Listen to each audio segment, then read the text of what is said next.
Uma reunião de urgência com generais foi convocada para a tarde desta quinta-feira. O relatório do Ministério da Defesa sobre as urnas eletrônicas e os protestos populares em frente a quartéis estão em pauta. Alguns portais divulgaram que a agenda teria sido chamada por Bolsonaro, mas a Jovem Pan confirmou com fontes no Palácio do Planalto que a reunião foi chamada pelo comandante do Exército com todo o alto comando. O encontro se deu de forma híbrida, ou seja, presencial e remoto. Em nota oficial divulgada nesta quinta-feira, o Ministério da Defesa procurou esclarecer que não excluiu a possibilidade da existência de fraude ou inconsistência nas urnas eletrônicas, ainda que não tenha apontado diretamente. De acordo com a pasta, a nota tem como objetivo evitar distorções do conteúdo do relatório enviado ao Tribunal Superior Eleitoral. Nesse destaque a gente abre o programa desta quinta e começa trazendo para você a análise do Paulo Figueiredo, direto da Flórida. Boa tarde para você, Paulo. Boa tarde, Vitor. Todo mundo boa tarde a você, aos meus companheiros de bancada e também a quem está em casa. Todo mundo com bastante atenção no que está acontecendo no Brasil nesse momento, né?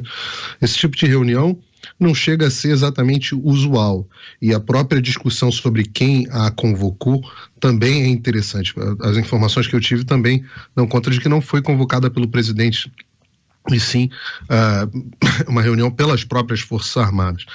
E ninguém sabe, os generais estão trancados lá dentro, ninguém sabe o que eles estão discutindo. Mas eu acho que vale a gente voltar um pouquinho na história para contextualizar por que essa reunião está acontecendo, né? Primeiro, é importante dizer que as Forças Armadas foram convidadas a participarem do processo eleitoral. Elas não se intrometeram, elas não foram, não foi uma imposição do presidente Bolsonaro, não. Faquim convidou as Forças Armadas a participarem lá atrás do processo. E elas, cumpridoras da sua missão, resolveram participar. Ora, faz sentido que as Forças Armadas participem de um processo eleitoral? É claro que faz. Principalmente porque, quando você for analisar a questão de defesa do país e as atribuições constitucionais das Forças Armadas, você entende que a integridade do processo eleitoral, no qual nós elegemos todos os nossos líderes, é fundamental. Veja qual seria o tamanho do interesse de uma nação, a China, por exemplo, de interferir e escolher um líder que fosse mais talvez favorável a eles. A Rússia, por exemplo, interferiu no processo eleitoral em diversas vezes, em vários locais, inclusive na Crimeia, lá na Ucrânia, no referendo deles. Então é normal, as Forças Armadas são é muito importante que eles participem do processo. Também são muito capacitados, o nível de preparo do pessoal de tecnologia, do IMI, é muito superior ao dos nossos técnicos do TSE, muito superior. Agora, o que aconteceu depois disso? As Forças Armadas, ao final das eleições, apresentaram o seu relatório. E qual foi o objetivo desse relatório? Esse era um relatório de fraude? Não. Se vocês lerem o próprio ofício do ministro da Defesa, no item 4, no ofício do ministro da Defesa ao ministro Alexandre de Moraes, presidente do TSE, eles dizem assim: olha, não está no escopo desse relatório a manifestação acerca de eventuais indícios de crimes eleitorais, incluindo a fraude. Então não foi um relatório para isso, foi um relatório para mostrar se o nosso sistema eleitoral era seguro ou não para verificar se houve fraude. Quando eles apresentaram esse relatório, o ministro apresentaram com uma série de resultados impressionantes. Nós descobrimos que o nosso sistema eleitoral é um queijo suíço. As Forças Armadas trazem grandes vulnerabilidades, tanto no código-fonte, quanto na compilação do código-fonte, quanto na própria área de biometria, enfim, e eles são muito duros nesse relatório, de forma técnica, mas são muito duros nesse relatório. Quando o Alexandre de Moraes recebe esse relatório, ele dá uma resposta esquizofrênica. A resposta dele é de agradecimento, ele diz o seguinte, vou ler a resposta do Alexandre de Moraes. Fico feliz, recebi com satisfação o relatório do Ministério da Defesa que, assim como todas as demais entidades fiscalizadoras, não apontou a existência de nenhuma fraude ou inconsistência nas urnas eletrônicas no processo eleitoral. Ora, o relatório não era para isso. O próprio ofício do ministro da Justiça, do ministro da Defesa, diz que o relatório não é para isso. E, no entanto, essa resposta é esquizofrênica. E ele ainda diz o seguinte: as sugestões que vocês fizeram, e dentre as sugestões estava uma investigação urgente sobre o sistema eleitoral, essas sugestões a gente vai ver de forma oportuna. O Ministério da Defesa respondeu hoje de manhã dizendo: não. Olha aqui, deixa eu deixar claro para vocês. Eu não estou dizendo que não há indícios de fraude. O relatório não era sobre isso. Eu não estou dizendo nem que há indício, mas também não estou dizendo que não há. Não é nada disso que eu estou dizendo. Eu estou dizendo que há, e estou apontando problemas graves. Teste de funcionalidade da urna, restrições que eles tiveram quanto ao acesso adequado ao código-fonte e tantas outras, estamos cobrando providências urgentes. Quando foi perguntado sobre essa nota, o que o Alexandre de Moraes respondeu? Falou assim, esse assunto acabou faz tempo. Ou seja, tratou os militares do Ministério da Defesa como se fossem idiotas. O que esses idiotas estão discutindo? Eu já decretei que as eleições estão acabadas. Esse assunto acabou. Não interessa que haja prazo de recurso. Não interessa que o Código Eleitoral diga que as pessoas precisam ter acesso às informações, o próprio artigo 221 do Código. Tudo isso é irrelevante. Eu já decretei que acabou. Essa escarrada que o presidente do TSE deu na cara dos generais é que motivou, ao que parece, a convocação dessa reunião que todos aguardamos. Ninguém sabe o que vai acontecer, mas eu achei oportuno resgatar um pouco do que aconteceu no passado. Vamos a Brasília então, José Maria Trindade, já com a gente, como é que estão as coisas por aí, Zé? Tem informações sobre essa reunião? Boa noite para você, Zé.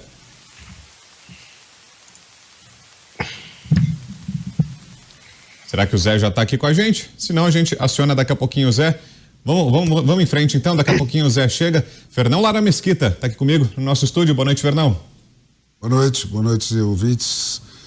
Bom, o Alexandre de Moraes não está tratando só os militares como idiotas, ele está tratando o Brasil inteiro como idiota desde o começo dessa história, né? Porque o que esse relatório das Forças Armadas fez foi confirmar com linimento científico aquilo que todo mundo já sabia. E são duas coisas. Uma, que as urnas não são seguras, como não é segura nenhuma ferramenta de informática, né? E dois, que a urna é inauditável. Então, em torno desse ponto é que vem esse tratamento de idiota que tem sido dado ao país inteiro, né? A coisa fica dentro desse círculo fechado, né? A urna é inauditável, portanto é impossível você descobrir se teve ou se não teve fraude. E como é impossível descobrir se teve ou não teve fraude, o Alexandre de Moraes retruca sempre, tá vendo? Não teve fraude. Não é que não teve fraude, é que é impossível você mostrar se teve ou não teve fraude, e esse é o problema.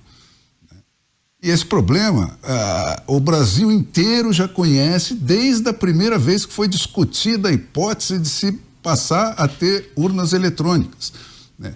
Desde esse momento, já foi inserido na receita da mudança do Brasil para a urna eletrônica que haveria a contraprova impressa, como há em todos os países, com exceção de Bangladesh e Butão, né? E o que foi retrucado quanto a isso, né? O próprio Supremo Tribunal foi lá e decretou que isso era inconstitucional, porque se um voto impresso enguiçasse ali na impressora, né, e o eleitor chamasse o mesário para olhar, o mesário ficaria sabendo qual era o voto dele. Então, a pretexto disso, de que estaria ameaçada a inviolabilidade do voto. Quer dizer, um argumento ridículo e patético, né? Mesmo assim, depois disso, o Congresso Nacional, eleito pelos 150 milhões de eleitores brasileiros, aprovou o acoplamento de uma urna, de uma contraprova física, e foi negado de novo. E pela terceira vez, a Dilma vetou a decisão que estava tomada de acoplar a impressora a pretexto de economizar 1.300 bilhão, né? Que não teria dinheiro para comprar essas impressoras. Isso, o governo que, para abrir o jogo do quinto mandato do PT, está pedindo 200 bi no escuro, né? Então, a pretexto de economizar 1.300, o país está passando esse mico todo e vai passar até o fim, porque a legitimidade dessa eleição jamais será sanada. Nós vamos passar os próximos 4 anos debaixo dessa sombra. Agora sim, Brasília, José Maria Trindade. Salve, Zé, boa noite. Pois é, assuntos tensos e muito importantes, viu? Muito boa noite, meu caro Vitor, boa tarde a todos os colegas aqui de bancada e boa tarde a você que nos acompanha sempre aqui nos Pingos nos Is. Olha, Vitor, 2 pontos aí que eu queria colocar. O primeiro é o seguinte: esta reunião de generais estava prevista.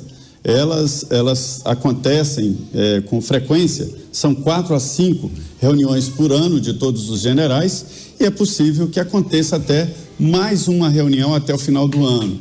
Esta reunião de generais, segundo eu recebi informações de um dos generais, é para exatamente discutir prestação de contas, discutir projetos e progressos da força, né? E o general Gomes Freire, na verdade, ele tenta ali nesta reunião mostrar uma unidade de todos os generais, e esta é a ação do Exército. A cúpula militar, ela não tem divergências pessoais, né? Ela tem uma lógica própria, o militar ele cresce por antiguidade, então não há essa coisa política como em outras categorias, inclusive nos tribunais, enfim, a cúpula militar é diferente. Então, a reunião de generais, ela estava prevista, era o cronograma de acontecer, e vai cuidar também das eleições. Mas é prestação de contas o principal ponto. Mas vamos falar sobre eleições, sobre como aconteceu, e é evidente, não pode dizer que as manifestações nas portas dos quartéis, isso não seja discutido entre os generais. Esta é a situação. Outra coisa que eu queria dizer é que o Departamento de Comunicação das Forças, de todas elas, trabalhou muito esses últimos dias, né? Houve plantação de ofícios falsos. Ontem circulou uma nota oficial falsa do Ministério da Defesa, né? Criticando inclusive o processo eleitoral, e essa falsidade foi distribuída, segundo informações que eu tenho, de grupos ligados exatamente à oposição ao presidente Jair Bolsonaro, né? Um trabalho da oposição. E isso veio, inclusive, de alguma forma do exterior, informações do exterior. É por isso que o Departamento de Comunicação chega a falar em guerra cibernética, porque há um ataque de informações. Agora, o que não se esperava era esse ataque interno, né? Esse fogo amigo. O Tribunal Superior Eleitoral. O Paulo disse muito bem, né? Os militares, a cúpula militar ficou muito irritada com o TSE. A nota do TSE tenta mudar o que realmente o relatório das Forças Armadas mostrou. Ou seja, o TSE dizendo, olha, as Forças Armadas, através do Ministério da Defesa, dizem que foi tudo bem. Não foi tudo bem. E é por isso que houve essa segunda nota. Por outro lado, também notas disseram aí em alguns veículos de comunicação de que havia divergência entre o Ministério do Exército, o Comando do Exército, né, e o Ministério da Defesa. Não há divergência. Os militares estão unidos e estão exatamente aguardando. Eu perguntei a um general do Ministério da Defesa, e aí, o que vocês estão achando da eleição? Não me consta que o Ministério da Defesa tem que dar opinião sobre esse assunto, né, sobre eleição. Agora, sobre relatórios, o Tribunal de Contas da União fez um relatório muito superficial, só somou os BUs, os boletins de urna, e o que tem no TSE, isso é óbvio que é igual, né? A OAB fez um relatório que não analisou tecnicamente, os advogados fizeram um relatório, né? E o relatório do Ministério da Defesa. E ainda tem o da Controladoria Geral da União, que deve ser divulgado amanhã e vai na mesma linha. Dificuldade e impossibilidade de fazer uma auditagem na urna eletrônica. Eu vi o relatório mostrando que quando a urna chega no local de votação, daí para frente é possível auditar, mas antes o código-fonte não. Então são esses 2 assuntos importantes e tensos, né, sobre essa história. E a transição já coloca o Lula como novo presidente. O grupo aqui que está dominando faz questão de sumir com o presidente Bolsonaro. A gente já vai completar o giro com a análise do nosso comentarista convidado de hoje, o Coronel Gerson Gomes, mas antes o Paulo pediu a palavra, quer fazer um complemento, é isso, Paulo?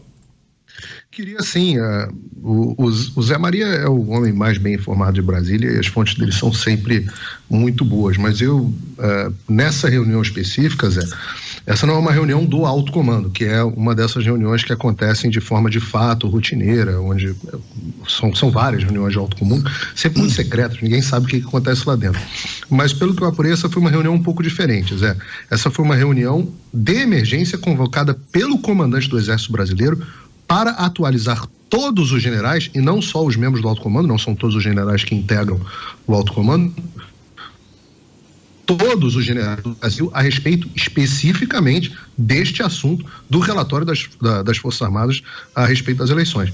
Então, pode ser que não saia nada da reunião, é comum, né, Zé? A gente sabe disso, que dessas reuniões, às vezes sai uma notinha, às vezes sai um aperto, às vezes sai uma posição um pouquinho mais dura, mas dificilmente, aliás, a gente pode adiantar até para o espectador que não vai ser uma reunião que vai sair todo mundo de lá e vai prender o Alexandre de Moraes. Quem estiver esperando isso vai ficar decepcionado.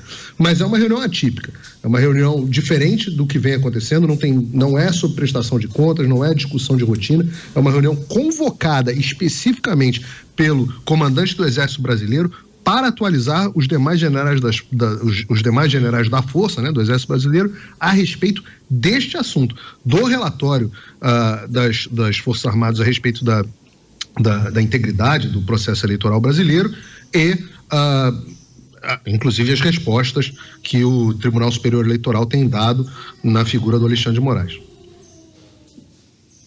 Agora sim, a gente ouve nosso comentarista convidado de hoje. Eu estive no gabinete do comandante e vi o cronograma. Com o coronel Gerson Gomes, que hoje está com a gente, para saber das impressões do coronel também sobre o relatório entregue pelas Forças Armadas, a nota divulgada hoje pelo Ministério da Defesa, apontando que seriam distorções na interpretação do texto, e essa reunião com generais que acontece em Brasília. Boa noite, coronel, bem-vindo. Boa noite, Vitor, Zé Maria, Paulo Figueiredo, meu vizinho aqui da Flórida, que eu nunca encontrei, e o nosso... Vamos resolver isso. Lara. E boa noite à nossa audiência da Jovem Pan. Uma satisfação pela primeira vez poder contribuir aqui no nosso Pingo nos Is. Vamos lá. O Paulo está certo, e essa reunião realmente não é uma reunião rotineira, ela não é uma reunião do alto comando. E eu posso afirmar, porque embora eu esteja afastado há 10 anos já do serviço ativo, eu também servi no Centro de Comunicação Social do Exército, em Brasília, no gabinete do comandante, e conheço bem a rotina, e embora esteja afastado há tanto tempo, a verdade é que essa reunião, tudo leva a crer que foi uma reunião dentro do contexto do que está acontecendo das manifestações à frente das unidades militares e dentro do contexto da insatisfação, tanto do público interno das Forças Armadas, quanto do público externo. Nós não podemos esquecer que as Forças Armadas, elas têm, e em especial o Exército, que essa foi uma reunião convocada pelo general Freire Gomes, que o comandante do Exército, para uniformizar a informação. Existe um princípio na vida militar que a melhor arma contra o boato, contra a desinformação, contra aquilo até que hoje em dia, odiernamente, definimos como fake news, na verdade, a melhor arma contra a desinformação é a boa informação. O que acaba com boato são informações. E o que existe hoje é uma grande dificuldade de absorção, tanto da família militar, que pertence e está inserida na sociedade, e as próprias unidades. É muito importante o comandante do Exército que faz essa interface entre a atividade operacional e a presença do Ministério da Defesa fazendo a interface política. Então, ao contrário do que muitos pensam, o Exército ele prima e trabalha muito e faz um esforço muito grande para afastar toda a parte operacional da política partidária. Quem faz essa interface é apenas o comandante do Exército, e nessas horas ele precisa reunir todos os generais. É uma reunião realmente muito rara de acontecer, em que o comandante reúne não somente os comandantes de grandes unidades e de grandes comandos, mas também de divisões, de brigadas, de todos os oficiais generais de 2, 3 e 4 estrelas, para informar o que está acontecendo. E isso decorre do quê? Em primeiro lugar, decorre da situação de que o comandante está em contato com o ministro da Defesa, nesse momento que é entregue o relatório. No entanto, o presidente da República ainda não se manifestou. A população, de modo geral, que se encontra manifestando-se à frente das unidades militares, ela está insatisfeita, buscou as unidades militares e os comandantes todos precisam ter um comportamento e uma resposta unânime, ou pelo menos uniforme, como nós militares gostamos de dizer, para que nós saibamos exatamente, por causa da capilaridade da instituição militar, o que devemos fazer em relação a essa população que está próxima das unidades militares. Há alguns conflitos, já houve alguns casos em que o ministro Alexandre de Moraes determinou que a Polícia Federal busque os líderes dessas manifestações. Essas manifestações acontecem em áreas, muitas vezes, do entorno, que são áreas de responsabilidade militar. Então, para que não haja esses conflitos e para que se saiba exatamente qual é a intenção do comandante do Exército, essa reunião foi convocada. Zé está chamando? Diga, Zé. É o seguinte, sobre a reunião, né? Eu recebi aqui uma informação que eu senti em relação à reunião do Alto Comando do Exército hoje, na verdade, uma reunião extraordinária que reuniu todos os oficiais generais de todo o país. São generais de 4, 3 e 2 estrelas. Foram transmitidas ordens e diretrizes para alinhamento de procedimentos e as normas. São mais de 120 generais, né? Enfim, essa é a informação. A informação e o que eu percebi de tentativa de passar a informação do Alto Comando do Exército é de que isso não tem nada a ver com o presidente Jair Bolsonaro, não foi ele que convocou, ele não deu nenhuma indicação de que deveriam ser convocados os generais. E é isso, uma reunião extraordinária, são todos os oficiais generais de todos, né, todos os níveis, e portanto, para prestação de contas, segundo me informaram, né, e também analisar, assim, o resultado da disputa eleitoral e colocar todos ali no mesmo sentido. Agora, Fernando. Oi, coronel, vai lá, por favor. A frase que o Zé Maria, nossa referência aí de Brasília, utilizou, eu acho que merece um pouquinho de esclarecimento. Quando ele disse que não tem nada a ver com o presidente da República, o que o Zé Maria quis dizer é que a reunião não foi convocada pelo presidente da República e nem trata de algum assunto da presidência da República. Mas é óbvio que essa reunião ela está diretamente ligada ao presidente da República. Por quê? Porque como o presidente adotou a decisão de se manter em silêncio após o processo eleitoral, esse silêncio do presidente, ele enseja uma série de manifestações e essas manifestações acabam reverberando na presença de grandes multidões à porta das unidades militares. Então, é importante que o comandante do Exército, nesse momento, ele passe para todos os grandes comandos e todas as grandes unidades do Exército o que está acontecendo no nível político para que o nível operacional não seja atingido ou não tenha algum tipo de arranho, ou já está acontecendo, né, por causa da desinformação, a imagem institucional muitas vezes arranhada por causa dessa desinformação. As pessoas se sentem frustradas, se sentem defraudadas, porque buscam as unidades militares para demonstrar a sua insatisfação, e eu gostaria até de depois aprofundar nesse tema um pouquinho mais à frente. Quer falar, Zé? Não, basicamente é isso mesmo, é uma reunião de generais e vai discutir o processo eleitoral, mas não foi uma convocação extraordinária no sentido de discutir só isso, mas foi uma convocação. É possível que aconteça outra até o final do ano. Agora, Fernão, a pergunta que eu ia te fazer é a seguinte: será que, diante disso, apesar dessa divergência aí, se houve ou não a convocação por parte do presidente Jair Bolsonaro, os motivos ainda que não ficaram claros, mas você imagina que possa haver reação do Supremo Tribunal Federal, algum pedido de esclarecimentos, como foi tão comum ao longo desses quase 4 anos de mandato do presidente Bolsonaro, um prazo determinado para que o presidente dê informações ou o Ministério da Defesa preste informações sobre a reunião? Você acha que é um passo possível agora, Fernão? As famosas 48 horas do Supremo Tribunal de hoje a gente pode esperar qualquer coisa, mas eu acho que seria uma enorme tolice fazer isso, né? Você esperar para ver o que vai acontecer para você dar o passo seguinte. Coronel, fica à vontade então, a gente tem tempo agora, pode fazer aquela explicação que o senhor mencionou, pode ficar à vontade, Coronel. Eu vou fazer uma pergunta assim um pouco desafiadora para a nossa bancada, né? Com a ousadia de quem está chegando aí pela primeira vez, mas eu vou fazer uma pergunta e deixo aí como provocação e vou dar a minha resposta. O que vocês imaginam que seja mais difícil para o estamento militar, para as Forças Armadas, para o Exército Brasileiro? Trabalhar debaixo de uma administração do PT ou trabalhar debaixo de uma administração do presidente Jair Bolsonaro? Essa pergunta... Vai lá, Coronel, pode completar.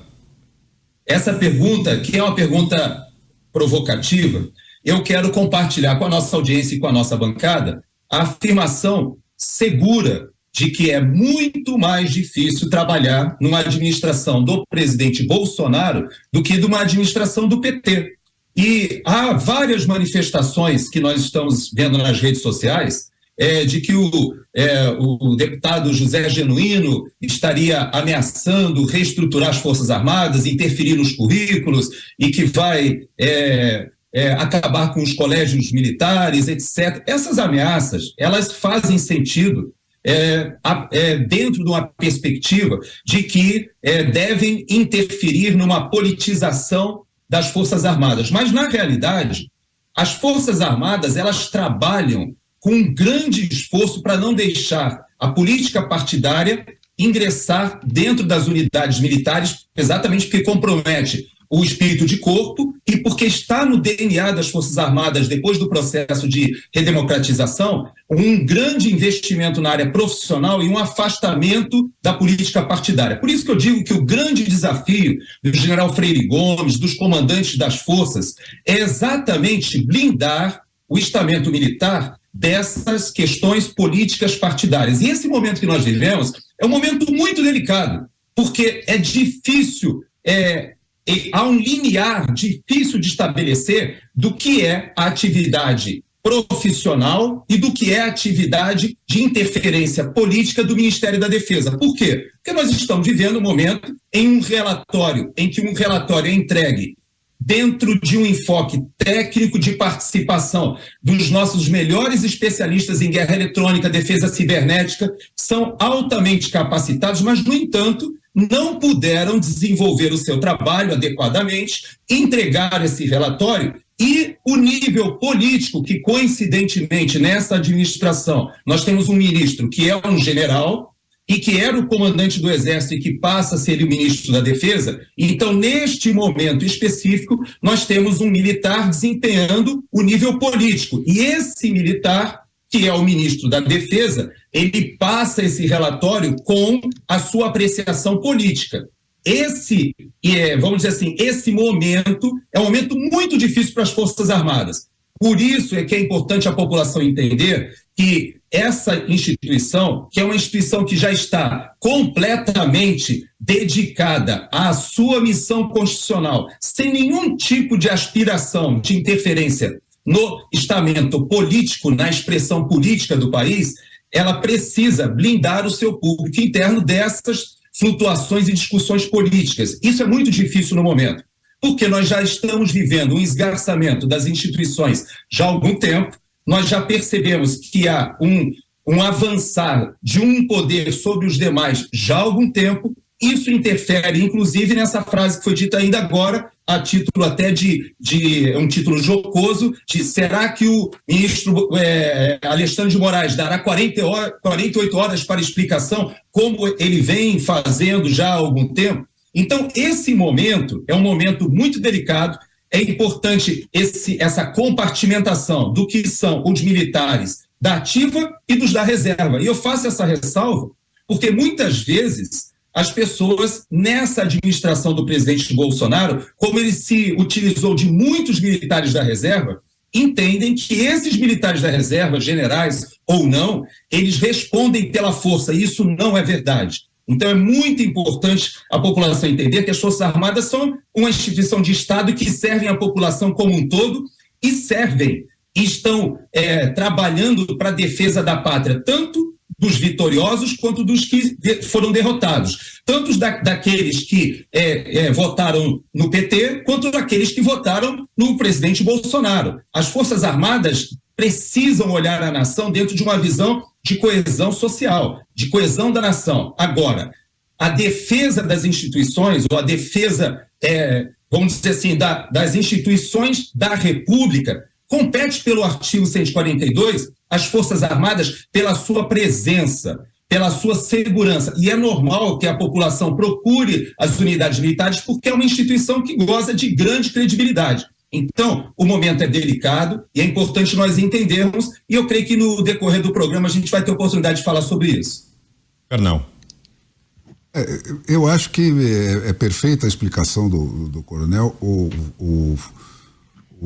As Forças Armadas hoje, de certa maneira, quer dizer, são a única instituição que sobrou que é vista como isenta e equilibrada pela população, e no fim a população está recorrendo a ela como deveria recorrer a um juiz da situação, né? E isso nos remete ao problema central do Brasil de hoje, quer dizer, quando você tem um desarranjo nas instituições, que é um conjunto, né, intrincado e com papéis que devem ser sempre bem definidos, né, você provoca um terremoto que desarranja tudo. Então, atribuições que são de umas passam a ser buscadas em outras, e isso desencadeia um ciclo de confusão perigosíssimo, né? E é isso que esse Supremo Tribunal totalmente irresponsável instilou no país, né? Você tem um desarranjo completo nas instituições, provocado exclusivamente por ele, pelas interferências que ele fez nas outras instituições, e que no fim sobra qual? A que está mais bem protegida dentro da sua própria estrutura, né? Como é o estamento militar, que tem regras próprias de progressão dentro da carreira, que tem blindado na maior medida possível, até pela história pregressa, contra essas interferências políticas. Então, eu acho que isso que o coronel explicou aí é claramente percebido pela população, embora tenha essas pessoas que ainda esperam que o passado volte e que se repitam cenas que já não fazem parte do cenário brasileiro. Mas é claramente percebido, quer dizer, a única instituição que sobrou, que é integralmente acatada pelo seu comportamento exemplar, como tem sido, é a instituição militar. Oi, Paulo. E há que dizer, pessoal, que o comportamento foi exemplar também na confecção do relatório. O relatório, se ele pode ser acusado de alguma coisa, é dele ter sido ameno nas suas palavras. Tão técnico que eu confesso a vocês que eu li o relatório inteiro ontem à noite e não entendi o relatório na sua integridade. Hoje acabei de fazer uma longa conversa com o Coronel Amaro, que é especialista em guerra cibernética, e pedi a ele informações para entender o que o documento fala. E é um documento muito mais duro do que eu imaginava que fosse. Ele é tão técnico que eu não imaginei que ele fosse tão duro. Na edição de ontem, nos Pingos nos Is, eu não tinha imaginado que o relatório fosse tão duro. E ele afirma categoricamente que o nosso sistema eleitoral é vulnerável. Justamente algo que o TSE vem dizendo que não é há tanto tempo. E agora nós temos um problema do ponto de vista de sociedade, inclusive um problema do ponto de vista jornalístico, porque o Tribunal Superior Eleitoral diz que o nosso sistema é seguro, inviolável e motivo de orgulho. As Forças Armadas afirmam, após um relatório técnico e detalhado, que o nosso sistema ele é inseguro. Ele é inseguro, né? Não é possível verificar, e ele pede providências a esse respeito. Ele pede para realizar uma investigação técnica para melhor conhecimento do ocorrido na compilação do código-fonte e seus possíveis efeitos e promover uma análise minuciosa dos códigos binários que efetivamente foram executados nas urnas eletrônicas. E mais do que isso, eles afirmam que não foram capazes de fazer o papel de efetiva fiscalização. Em dado momento, para analisar as mais de 17 milhões de linhas no código-fonte, deram a oportunidade das Forças Armadas de verificarem isso com um papel e uma caneta. Ora, a quem interessa a falta de transparência, a não fiscalização do processo pelas Forças Armadas? E só isso já gera uma desconfiança. Então nós agora, como jornalistas, temos que decidir o que nós vamos ouvir, a versão do TSE ou a versão das Forças Armadas, a visão do Alexandre de Moraes ou dos técnicos que assinam esse relatório, que dentre eles o coronel Marcelo Nogueira de Souza, que é considerado uma das maiores inteligências do Brasil no que diz respeito a essa área tecnológica e de segurança cibernética. Uma pessoa com experiência na NASA. Estamos falando assim, do que há de melhor nesse sentido. E nós temos também que levar em consideração o estado de censura que vive o Brasil, onde, segundo o próprio Tribunal Superior Eleitoral, qualquer um que colocar em dúvida a integridade do nosso sistema será perseguido, processado, será tratado como criminoso, segundo Alexandre de Moraes. E eu me pergunto, será que o Alexandre de Moraes vai tratar agora o ministro da Defesa como criminoso? Será que ele vai tratar esse coronel que eu acabei de citar como criminoso? Será que essas pessoas serão tratadas como criminosas? Será que nós, da imprensa, poderemos agora afirmar que, segundo o relatório das Forças Armadas, as nossas urnas, a segurança das nossas urnas sequer pode ser constatada? Vejam, nós vivemos em tempos absolutamente estranhos do ponto de vista jornalístico. Nós não sabemos sequer o que podemos dizer. Essa censura em torno das informações, ela, em vez de trazer confiança para o sistema, ela traz desconfiança. E quando nós temos, de um lado, as Forças Armadas, que são, segundo todas as pesquisas de opinião, as instituições mais confiáveis e mais respeitadas do país, e do outro lado, o Tribunal Superior Eleitoral, composto por membros do Supremo Tribunal Federal que gozam de uma confiança baixíssima, segundo as mesmas pesquisas, e cuja figura principal é conhecida e reconhecida pela sua parcialidade e por ser o desafeto de um dos candidatos que disputaram essa eleição.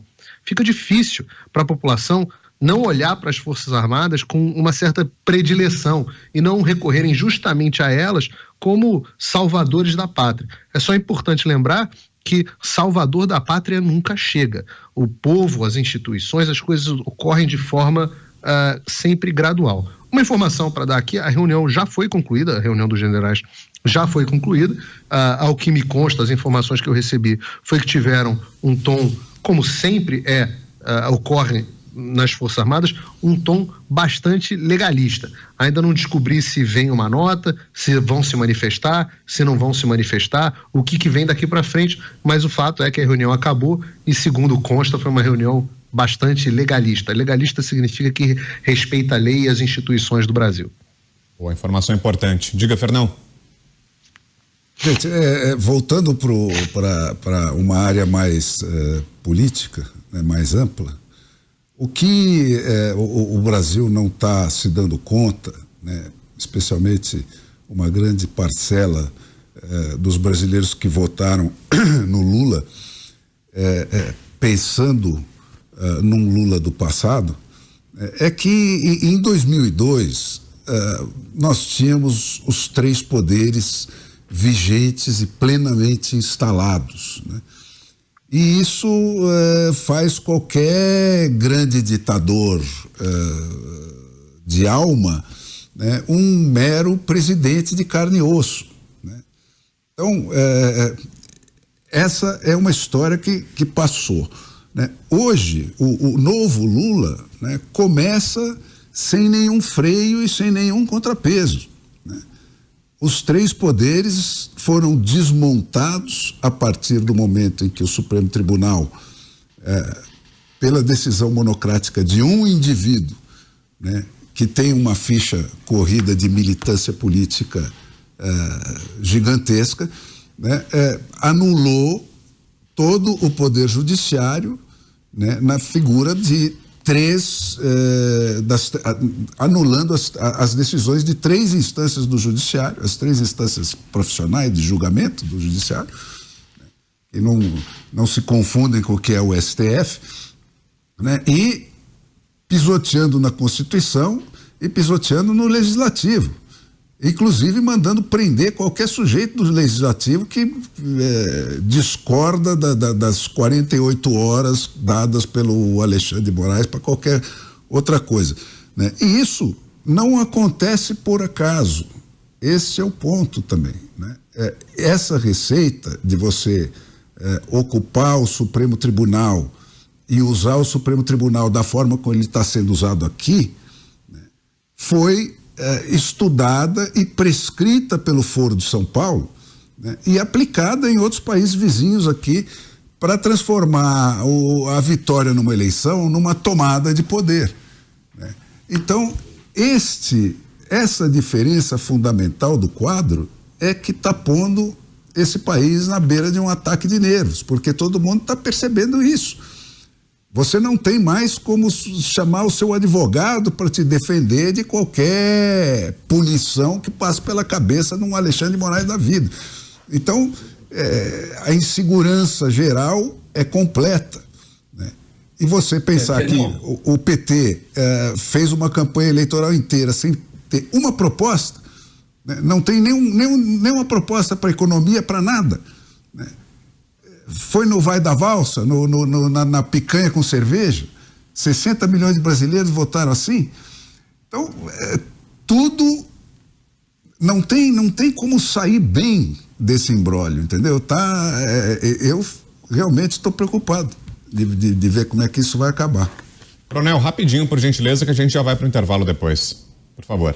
Tá, então depois do intervalo eu aprofundo, mas eu só queria justamente nesse comentário que o Fernão deixou, para que a gente retome depois do intervalo qual a razão das pessoas estarem na frente das unidades militares clamando por socorro.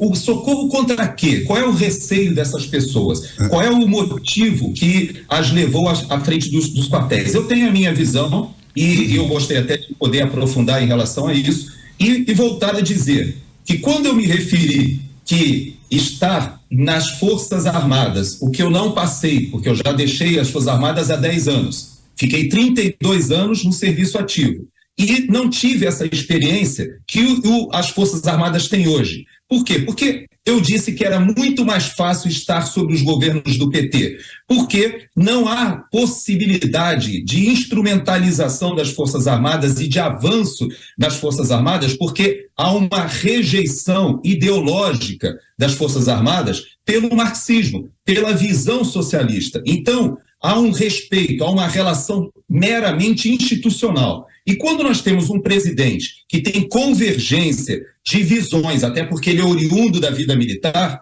há necessidade de um esforço sobre-humano das Forças Armadas para que não haja essa mistura do campo operacional com a área política. É isso que eu quis dizer, e é por isso que é tão importante entender que os militares ficam perplexos também com o retorno dessa organização criminosa ao poder, porque os militares acompanham o entorno geopolítico, e isso é uma área que eu tenho me debruçado, e percebo que sim, a América Latina e a América do Sul hoje está bastante perplexa e apreensiva, não por causa dos partidos de esquerda que estão celebrando, mas por causa da população desses países que sofreu com a interferência brasileira naquela organização criminosa que se formou e que interferiu na política de vários desses países. Então, nós temos o Peru hoje passando por uma situação dramática em que o presidente eleito talvez não consiga terminar o seu mandato, mas esse presidente foi o presidente eleito depois de 4 presidentes interinos